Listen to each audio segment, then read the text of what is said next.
गहरे दुख सागर में हमेशा डूबे रहते हैं। इसीलिए मनुष्य उसको कहते हैं जो ईश्वर को जानता है, ईश्वर को मानता है और ईश्वर की उपासना करता है। अब देखो यहां से प्रश्न बनता है, इस मंत्र में आया था ऋचो अक्षरे परमे व्योमन अस्मिन देवा अधिविश्वे निषेधुः। यहाँ पे देव शब्द आया था और एक लोक में जो है हम बहुत सारे देवी देवताओं को मानते हैं और देखते हैं अलग अलग लोग अलग अलग भगवान की पूजा करते हैं।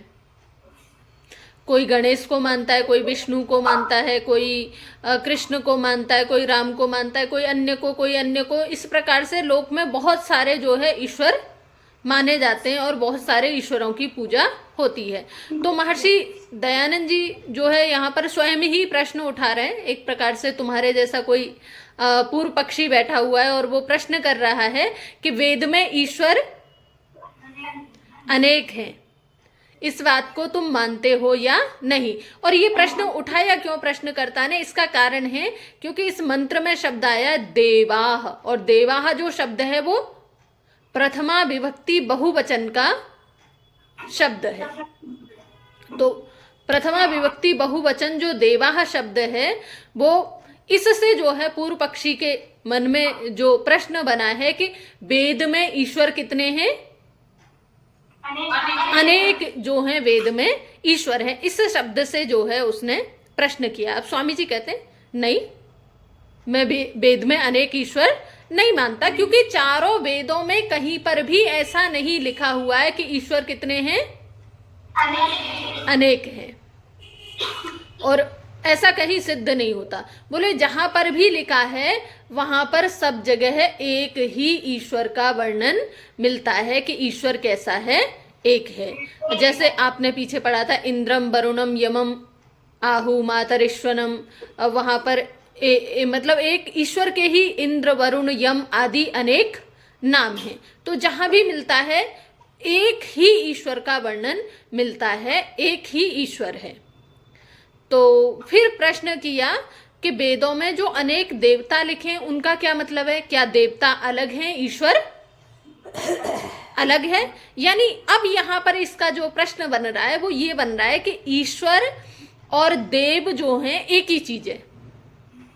जो पूर्व पक्षी है उसके मन में जो प्रश्न है वो क्या है, ईश्वर और देवता जो हैं वो एक ही चीज है, अलग अलग नहीं है।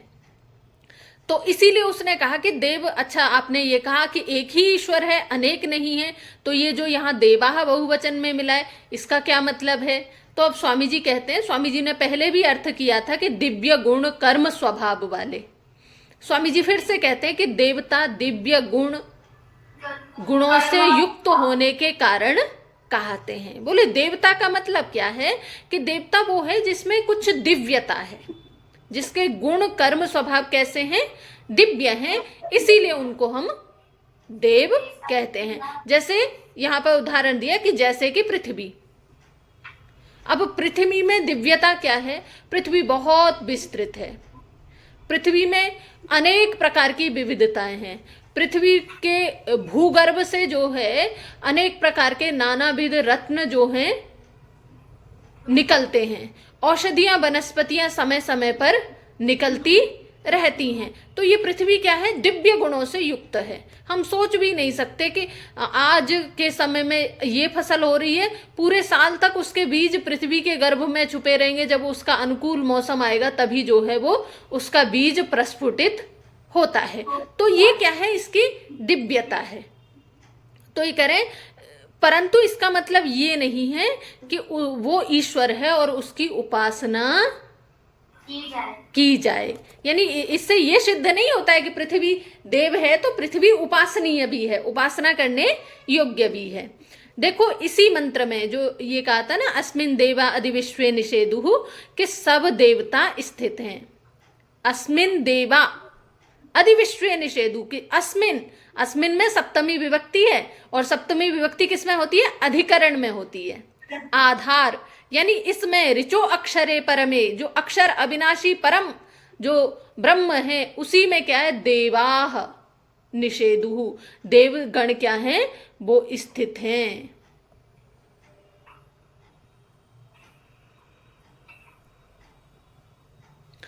तो जो जिसमें ये सारे देवगण स्थित हैं वही क्या है, परमपिता परमात्मा, वही जानने योग्य है, वही क्या है, उपासना करने योग्य है। यानी उसके अतिरिक्त अन्य कोई भी उपासना करने योग्य नहीं है, यानी देवों से ऊपर वो है। और क्या, यह उनकी भूल है जो देवता शब्द से ईश्वर का ग्रहण करते हैं। यानी देवता अलग है, ईश्वर अलग है, देवता अनेक हैं, ईश्वर एक है। तो वो ईश्वर एक जो है वही उपासना करने योग्य है, उसी की उपासना की जानी चाहिए। और कहा परमेश्वर क्या है, देवों का देव है, और देवों का देव होने से उसी को हम महादेव भी कहते हैं। और वही जो महादेव है वही संपूर्ण जगत की उत्पत्ति, स्थिति और प्रलय करने वाला है। और कहा न्यायाधीश अधिष्ठाता है। अधिष्ठाता का मतलब है, आपने जब अव्ययी भाव समास पढ़ा था तो अधि क्या है, सबसे ऊपर, अधिष्ठाता माने जो सबसे ऊपर स्थित है। और न्यायाधीश है, यानी गुण कर्म स्वभाव के अनुसार जिसका जैसा कर्म होता है उसके हिसाब से उसको फल या कुफल जैसा है उसका, उसके हिसाब से उसको दंड देना या उसको प्रसन्नता, सुख, आनंद, धन, ऐश्वर्य आदि देना, ये ईश्वर का कार्य है। तो यहाँ से क्या निकल करके आया कि ईश्वर एक है, देवता अनेक हैं, देवता ईश्वर के अधीन हैं। यानी देवता कहाँ रहते हैं, ईश्वर में ही रहते हैं, उसी के आश्रय में, उसी की बनाई हुई व्यवस्था में देवगण रहते हैं। और इस संपूर्ण संसार को बनाने वाला, इस संपूर्ण संसार को चलाने वाला और इस संपूर्ण संसार को मिटाने वाला, प्रलय करने वाला जो है वो परमपिता परमात्मा एक ही है, और वही उपासना करने योग्य है। अब ये कह रहे हैं जो है देवता, स्वामी दयानंद जी के आने से पहले लोग 33,000 देवता मानते थे, 33 करोड़ देवता मानते थे, हजार नहीं, कितने मानते थे, 33 करोड़ देवता मानते थे कि देवता कितने हैं, 33 करोड़ देवता हैं। अब उसका जो मूल है वो 33 करोड़ आया कहाँ से। संस्कृत में लक्ष, सहस्त्र, अयुतम, कोटि, ये जो शब्द हैं ये प्रकारवाची हैं, अनेकवाची हैं। आप व्याकरण पढ़ते हैं तो वहां पर लक्ष, अयुत, सहस्र आदि शब्द जो मिलते हैं वो अनेक को कहने के अर्थ में मिलते हैं। तो यहाँ पर भी जो कोटि शब्द जो है वो कोटि करोड़ का वाचक नहीं है, वो कोटि किसका वाचक है, प्रकारवाची शब्द है।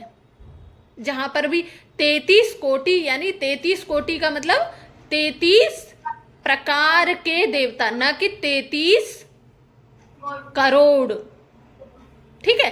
तो 33 कोटि देवता यानी 33 प्रकार के देवता हैं, जो कि आपके यजुर्वेद में आता है, त्रयन त्रिंशता स्तुवता भूतान्य साम्यन प्रजापति ही परमेष्ठ्यधिपति रासीत। इसका यजुर्वेद का ब्राह्मण ग्रंथ है शतपथ ब्राह्मण। तो उस शतपथ ब्राह्मण में जो है व्याख्या की गई है, और वो 33 देवता कौन से हैं, 33 प्रकार के कौन कौन से देव हैं ये आपको स्मरण रखना है। तो हम शुरू करते हैं, 33 देव कौन कौन से हैं। तो सबसे पहले हम पंच महाभूतों पर आ जाते हैं, पृथ्वी, जल, अग्नि, वायु, आकाश, 5 हो गए। और फिर चंद्रमा, सूर्य, नक्षत्र, इनको कहते हैं 8 वसु। 8 हो गई ना संख्या, पृथ्वी, जल, अग्नि, वायु, आकाश 5, चंद्रमा, सूर्य और नक्षत्र, ये क्या है, ये 8 जो हैं ये क्या है, ये सभी संपूर्ण जो सृष्टि है इस संपूर्ण सृष्टि के निवास स्थान है। इसीलिए इनको बोलते हैं वसु। क्या बोलते हैं, वसु यानी वस निवासे, रहने का आधार।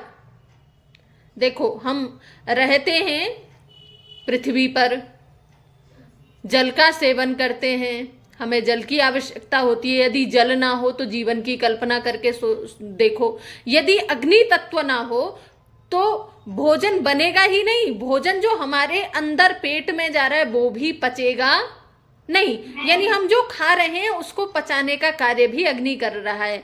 जो हमारे पास में जो फसल आ रही है उसको पकाने का काम भी अग्नि तत्व कर रहा है। तो बिना अग्नि तत्व के कुछ नहीं है संसार में। तो एक एक जो तत्व है, चाहे वायु है, आकाश है, चंद्रमा है, सूर्य है, नक्षत्र हैं, ये सबके सब जो हैं इस सृष्टि के होने के आधार हैं, अधिकरण हैं। ये बसाने में सहयोगी बनते हैं, इसीलिए इनको बोलते हैं बसु। 8 बसु, तो 8 क्या हो गए? बसु हो गए। 33 देवताओं में 8 बसु हो गए। और 8 बसु कौन कौन से हैं? पृथ्वी, जल, अग्नि, वायु, आकाश, चंद्रमा, सूर्य और नक्षत्र। अब आगे आते हैं, आपने सुना होगा 10 प्राण, है ना? प्राण, अपान, व्यान, उदान, समान, नाग, कूर्म, कृकल, देवदत्त, धनंजय, 10। और एक है जीवात्मा, एक जीवात्मा, 10 और 1 11 हो गए। तो ये 11 कहलाते हैं रुद्र। प्राण, अपान, व्यान, समान, उदान, नाग, कूर्म, कृकल, देवदत्त, धनंजय और जीवात्मा, ये 11 रुद्र कहलाते हैं। अब इन 11 को रुद्र क्यों कहते हैं? क्योंकि जब किसी का अंतिम क्षण आता है, जब किसी की मृत्यु आती है, जब ये शरीर को छोड़ करके जाते हैं तो बड़ा ही रोते हैं, बड़ा ही कष्ट होता है। परिजन बहुत रोते हैं, परिजन बहुत विलाप करते हैं। और जिसका शरीर वास्तव में छूट रहा होता है उसको भी बहुत पीड़ा होती है। इसीलिए मृत्यु के नाम से सब डरते हैं। जिस संपत्ति को इतना मर मर करके कमाते हैं, ढेर लगाते हैं, और एक कोई आकर के यहाँ बंदूक रख दे, तुरंत सारी समर्पित कर देते हैं। यानी इससे ज्यादा, इस शरीर से ज्यादा, इस जीवन से ज्यादा क्या है? कुछ महत्वपूर्ण नहीं है। यानी उस समय भी, यानी जीवित रहे तो धन तो और आ जाएगा, धन और कमा लेंगे। तो ये जो जीवन की जो आशा है, यानी मृत्यु का जो भय है, क्योंकि उस कष्ट को हमने पहले भोगा हुआ है, हमें पता है मरने पर कितना कष्ट होता है। तो ये क्या है?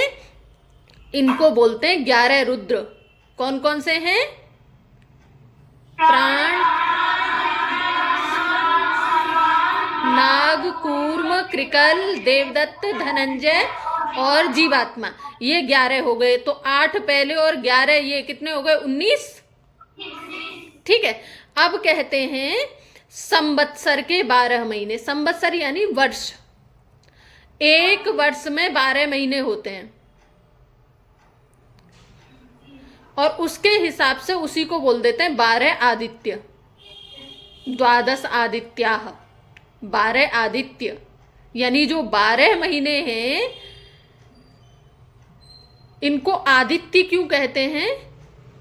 जिसका भी जन्म हुआ है वो इन्हीं 12 महीनों में जाता है, इनसे अतिरिक्त में नहीं जाता है।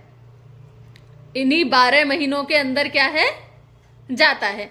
आदत्ते रसान एक शब्द है आदित्य की व्याख्या में, क्योंकि ये रसों को खींच लेता है। अब ये जीवात्मा को भी खींच लेते हैं। इस शरीर से जीवात्मा अलग हो जाता है, चला जाता है, इसीलिए क्या है? ये आयु को हरण कर लेते हैं। जैसे जैसे समय बीतता है वैसे वैसे आयु भी चलती चली जाती है। अभी कल की ही बात है, 2024 था, 2025 है, और 2025 में भी जनवरी उड़ लिया, आज 30 तारीख हो गई। पता नहीं चलेगा, ऐसे ही जो है 1 साल गुजर जाएगा। तो ये क्या है? ये आयु को हमारी को लेते रहते हैं, खींचते रहते हैं। बहुत जल्दी से समय उड़ता चला जाता है, इसीलिए इनको बोलते हैं 12 आदित्य। जनवरी फरवरी नहीं, चैत्र वैशाख ज्येष्ठ आषाढ़ श्रावण भाद्रपद कार्तिक अग्रायण मार्गशीर्ष, ये हैं द्वादश आदित्याः, 12 आदित्य। तो 19 और 12 31। ठीक है, 31 हो गए। अब आगे जो है कहते हैं एक नाम है बिजली, इंद्र, इंद्र बिजली। तो कह रहे हैं बिजली का नाम इंद्र इस हेतु से है कि ये परमेश्वर का कारण है। देखो बिजली, आकाश वाली बिजली की बात चल रही है।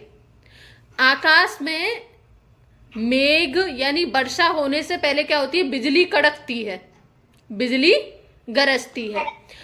ऐसा बिजली का गरजने का जो संबंध है, जितनी अच्छी विद्युत जो है गरजती है, उतने अच्छा जो है पृथ्वी के अंदर शक्ति का संचार होता है। एक प्रकार से ये मान लो विद्युत का गरजना और जो है पृथ्वी का रिचार्ज होना।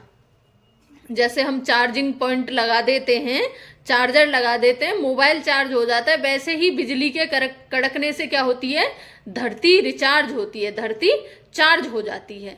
उतना अच्छा जो है इसके अंदर तत्वों का विकास होता है, फसल के लिए ये भूमि जो है तैयार हो जाती है, और जितनी अच्छी विद्युत गरजती है फिर उसी हिसाब से जो है वृष्टि भी होती है। तो ये बिजली भी जो है, यदि बारिश ना हो तो फसलें ना हो, अन्न औषधियों की उत्पत्ति ना हो, तो ये दोनों का जो है परस्पर संबंध है। तो क्या है, बिजली कहते हैं परमेश्वर का कारण है, इंद्र बिजली, इसीलिए इंद्र को जो है वृष्टि का देवता भी कहते हैं। तो एक ये हो गया 32, और दूसरा है यज्ञ, है ना।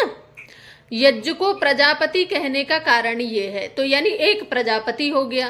तो ये कह रहे हैं यज्ञ को प्रजापति कहने का कारण ये है क्योंकि आपने एक गीता का श्लोक पढ़ा होगा, अन्नाद भवन्ति भूतानि पर्जन्याद अन्न संभवः। और अन्न का संभव, अन्न कहाँ से होता है, वृष्टि से होता है।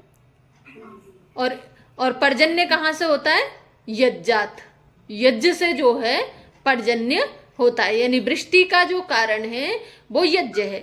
इसीलिए भारत भूमंडल पर बड़े बड़े यज्ञ होते थे, और बड़े बड़े यज्ञ होते थे तो खूब वर्षा भी होती थी। आज भी जिन क्षेत्रों में बारिश नहीं होती है वहां पर वृष्टि यज्ञ का आयोजन किया जाता है, और यज्ञ के बाद में खूब वर्षा भी होती है। आपने भी देखा होगा जब अपने गुरुकुल में वार्षिकोत्सव होता है, पारायण यज्ञ होता है, तो फिर उसके बाद में क्या है, घनघोर बारिश होती है। ये निश्चित सा ही है कि बारिश, और बारिश के यज्ञ और यज्ञ के साथ में बारिश, कि यज्ञ में वो सामर्थ्य है, वो क्षमता है, भूमंडल में वाष्पीकृत जो जल कण हैं जो फैले हुए हैं, वो इनको इकट्ठा करता है और वर्षा कराने में सहयोगी बनता है।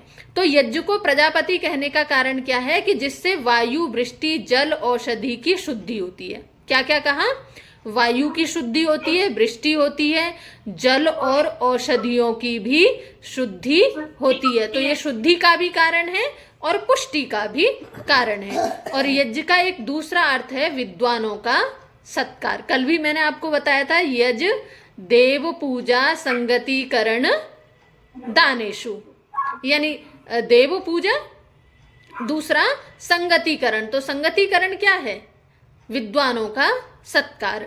हमारी जो भारतीय संस्कृति है इसमें 5 यज्ञ माने गए आज हम केवल एक यज्ञ तक संकुचित रह गए, अग्निहोत्र तक, लेकिन यज्ञ कितने हैं, 5 हैं। ब्रह्म यज्ञ है, आप लोग तो करते हैं, रोज सुबह शाम ईश्वर का ध्यान करते हैं, संध्या करते हैं, है ना। दूसरे नंबर पर आता है देव यज्ञ, जो आप अग्निहोत्र करते हैं।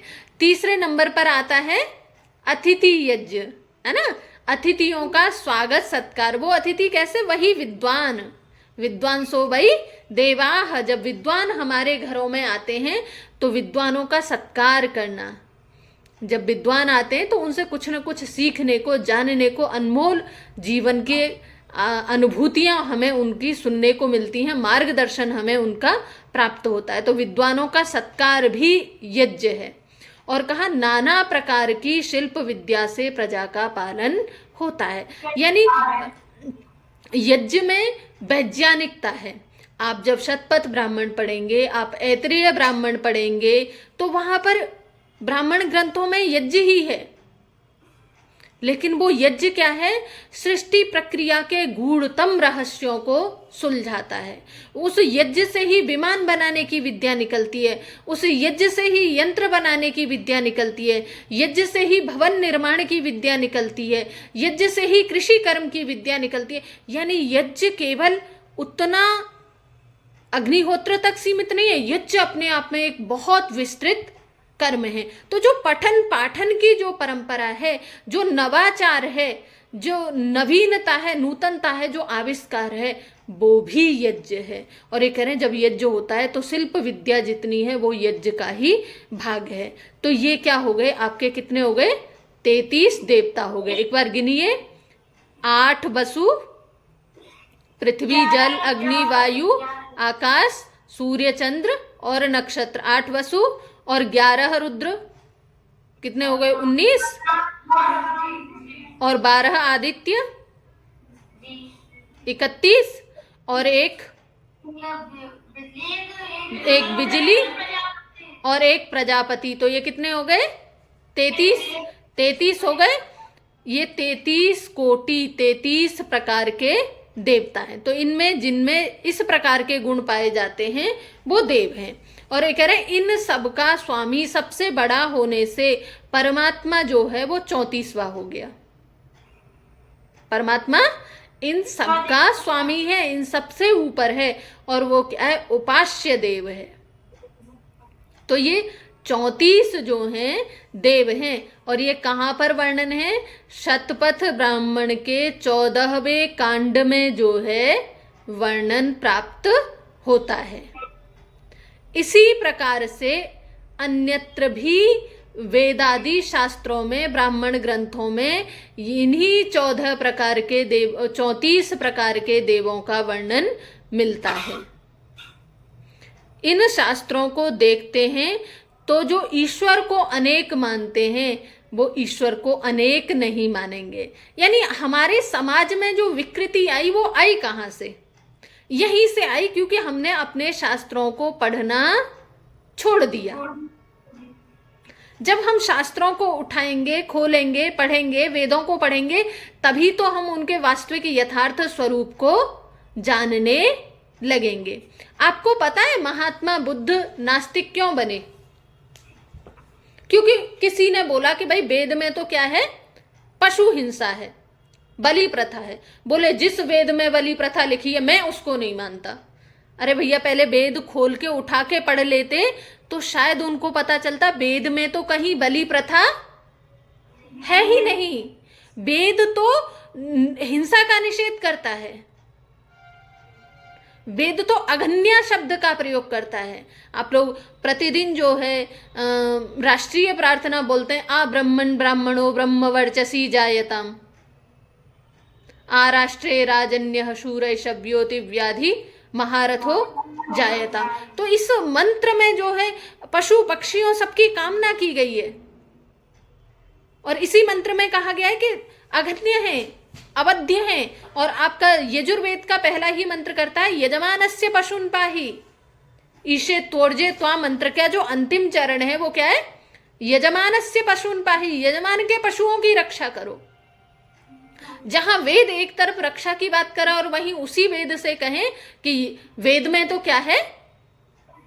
बलि प्रथा है, पशु हिंसा है, तो ये गलत हो जाता है। यानी जब हम पढ़ेंगे वास्तव में तो हमारी भ्रांतियां मिटेंगी।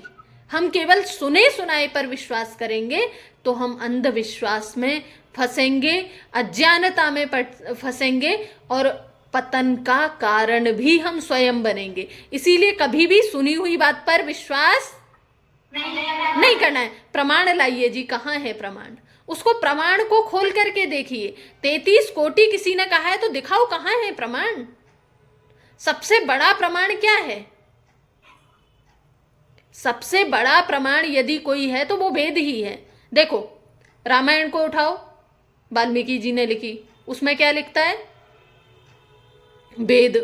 मनुस्मृति को खोलो, मनुस्मृति वेद को कहती है, महाभारत वेद को कहता है जो व्यास जी ने लिखा है, उन्होंने वेदों का भी संकलन किया। तो सबके मूल में जाकर के वेद ही मिलता है, तो वेद परम प्रमाण है। वेद को खोल के देखो, उठा के देखो, पढ़ के देखो, ब्राह्मण ग्रंथों को पढ़ के देखो, जब पता चलेगा यथार्थ का। बिना पढ़े किसी के कहने मात्र से जो है विश्वास नहीं करना है। किसी ने कहा है यहाँ पर है, तो उस प्रकरण को खोल करके देखिए, केवल शब्द को भी नहीं, आगे पीछे का पूरा प्रकरण जो है अर्थ को करने में सहायक होता है। केवल एक शब्द मात्र से भ्रांति हो सकती है, पूरे प्रकरण से जो है अर्थ निकल करके आता है। तो यहाँ पर कहा स्वामी जी ने कि देवता कितने हैं? 33 कोटि देवता है, 33 प्रकार के देवता हैं। और पर ब्रह्म परमात्मा जो कि सबका अधिष्ठाता है, सबसे बड़ा है, इसीलिए वो 34वां है। और वो सबसे बड़ा होने से वो ही उपासना करने योग्य है। तो यहाँ तक जो है हमारी ऋचो अक्षरे परमे व्योमन अस्मिन देवा अधिविश्वे निषेधु की व्याख्या हुई। और अंत में इस वेद का बहुत अच्छा वचन है, यस्तन्न वेद किम ऋचा करिष्यति। जो उस परब्रह्म परमात्मा को नहीं जानता, जो वेद के अर्थ को नहीं जानता है, जो उसके अर्थ को समझता नहीं है, बोले उसका तो कुछ नहीं हो सकता। और जो उसको वास्तविक यथार्थ रूप में अर्थ को जानता है और उस परब्रह्म परमात्मा को प्राप्त करने का प्रयास करता है, वही जो है संसार सागर से पार जाता है, वही दुख सागर से छूटता है। ये जो है आज की कक्षा में यहाँ तक हमने किया। इसके आगे एक मंत्र और है, ईशावास्यमिदं सर्वं यत्किंच जगत्यां जगत् तेन त्यक्तेन भुंजीथा मा गृधः कस्य स्विद्धनम। ये मंत्र जो है कहाँ का है? हाँ, यजुर्वेद के 40वें अध्याय का पहला मंत्र या ईशोपनिषद का पहला मंत्र है। इस मंत्र में कहा है ईशावास्यम इदम सर्वम। ईशा में जो है तृतीया विभक्ति है, जैसे आपके वाचा, वाक वाचो वाचः, है ना, तो वाचा बनता है तृतीया विभक्ति में। तो ये कह रहे हैं ये वास्यम इदम सर्वम, इदम यानी जो कुछ भी हमें दिखाई दे रहा है ये सब क्या है? ईशावास्यम। किसके द्वारा बसाया गया है? ईश्वर के द्वारा बसाया गया है। यानी ये संपूर्ण सृष्टि, जो ये संसार में जो कुछ भी ये दिखाई दे रहा है, वो सब किसके द्वारा बनाया गया है, बसाया गया है? ईश्वर के द्वारा दिखाया गया, बनाया गया। कहाँ? यत् किंचा जगत्याम जगत, जो भी इस जगत में जगत है, जगती में जो जगत है वो सब ईश्वर के द्वारा बसाया गया है। अब देखो जगती जगत शब्द है ना, देखो गम धातु जो है वो गच्छ, गच्छ धातु, गम धातु से ही आपका जगत शब्द बनता है और उसका मतलब है गच्छतीति जगत, जिसमें क्या होती रहती है? गति होती रहती है। दो चीजें होती हैं, एक कार्य होता है और एक कारण होता है, जिसको हम बोलते हैं मूल प्रकृति और विकृति। सत्व रज तम जिन्हें आप कहते हैं, जो क्या है? मूल प्रकृति है, वो है यहाँ पर जगत्याम। और जगत क्या है? जो चल रहा है, जो गतिमान है, जिसमें क्षण क्षण परिवर्तन हो रहा है, वो क्या है? जगत है। तो कह रहे इस संसार में जो कुछ भी दिखाई दे रहा है उस सबका नियंता, बनाने वाला, बसाने वाला, पालन करने वाला वो कौन है? ईश्वर ही है। फिर कहा तेन त्यक्तेन भुंजीथा, इसीलिए क्या? तेन, इसका तेन त्यक्तेन भुंजीथा, तेन उस ईश्वर के द्वारा जो बना करके, त्याग करके छोड़ दिया गया है, उसका क्या करना है? हमें भुंजीता, भोग करना है। ईश्वर ने ये संपूर्ण सृष्टि बना दी। सांख्य दर्शन में कहा है भोगापवर्गार्थम दृश्यम। संसार को बनाने का उद्देश्य बनाया है कि संसार बनाया क्यों गया है? भोग करना है और अपवर्ग यानी मुक्ति को प्राप्त करना है, मोक्ष को प्राप्त करना है। तो ये कह रहे हैं तेन त्यक्तेन भुंजीता, इसीलिए उस संसार का त्याग पूर्वक भोग करना है। माँ गृधः कस्य स्विद्धनम, किसी के भी धन का जो है गृधा, लोभ नहीं करना है, यानी दूसरे की धन पे गिद्ध की दृष्टि नहीं रखनी है। मैं अपना रसगुल्ला तो खा लूं, पड़ोसी वाला भी मिल जाए, हैं? अरे तुम क्यों खा रही हो, मुझे दे दो ना। तो किसी की भी वस्तु पर, किसी की भी दूसरे के धन पर जो है गिद्ध की दृष्टि नहीं होनी चाहिए। इसको बोलते हैं किसकी दृष्टि? गिद्ध की दृष्टि, यानी लोभी दृष्टि जो है। एक बहुत अच्छा मंत्र है वेद में, उलूकयातुम शुश्लूकयातुम जहिष्वयातुम, है ना। किस किस की, हमें किस किस की तरह नहीं बनना है ना, किस किस की चाल को छोड़ना है, वेद में आदेश है, उपदेश है। तो हमें गिद्ध की दृष्टि नहीं अपनानी है, और वो भी किसी के भी धन के प्रति जो है हमारी दृष्टि गिद्ध की दृष्टि नहीं होनी चाहिए। तो कह रहे हैं उससे डर कर, डरना किससे है? उससे, पर ब्रह्म परमात्मा से। तो उससे डर के क्या है, अन्याय से किसी के भी धन की आकांक्षा मत कर, यानी न्याय पूर्वक धन कमाएं, हम अन्याय से धन न कमाएं, और अन्याय के त्याग और न्यायाचरण रूप धर्म से अपने आत्मा से आनंद को भोग, ये जो है इस मंत्र में कहा है। देखो ये जो मंत्र है, इस मंत्र से सीधे सीधे त्रैतवाद निकल करके आता है। कैसे निकल के आता है? ईशावास्यम इदम सर्वम, पहला शब्द ईश से क्या हो गया? ईश्वर हो गया। वास्यम इदम सर्वम जगत्याम जगत, उसके द्वारा क्या बनाएगा? जगत बनाया गया। तो दूसरे नंबर पर जगत आ गया, ईश्वर जगत। और फिर क्या? तेन त्यक्तेन भुंजी था। अब क्योंकि जगत तो स्वयं क्या है? जड़ है। अब जो जड़ है वो तो भोग करने से रहा, उसका भोग कौन करेगा? अरे कोई ना कोई चेतन करेगा ना, और वो चेतन कौन है? वो जीवात्मा है। लोभ किसको नहीं करना है? वो जीवात्मा है। तो तेन त्यक्तेन भुंजी था, ईश्वर जीव प्रकृति तीनों तत्वों का जो है इस मंत्र में उल्लेख मिलता है। ऐसा कहते हैं आर्य जगत में यदि कुछ भी ना बचे, केवल ये एक मंत्र बच जाए ना, ईशावास्यम इदम सर्वम, बोले इसी से ही जो है हम त्रैतवाद को सिद्ध कर देंगे। इसी से सारी सृष्टि का व्यवस्था जो है, इसी के माध्यम पर बहुत बड़ा तंत्र खड़ा किया जा सकता है। क्योंकि तीन ही तो सत्ता हैं जिनको हम अनादि सत्ता कहते हैं, एक ईश्वर है, दूसरा जीव है, और तीसरा प्रकृति है। तो इसीलिए क्या है, ये संसार किसके द्वारा बनाया गया? ईश्वर के द्वारा बनाया गया। किसके लिए बनाया गया? हमारे लिए बनाया गया। तो इसका हमें कैसे भोग करना है? त्याग पूर्वक भोग करना है, लोभ नहीं करना है किसी के भी धन का। आज के लिए इतना ही।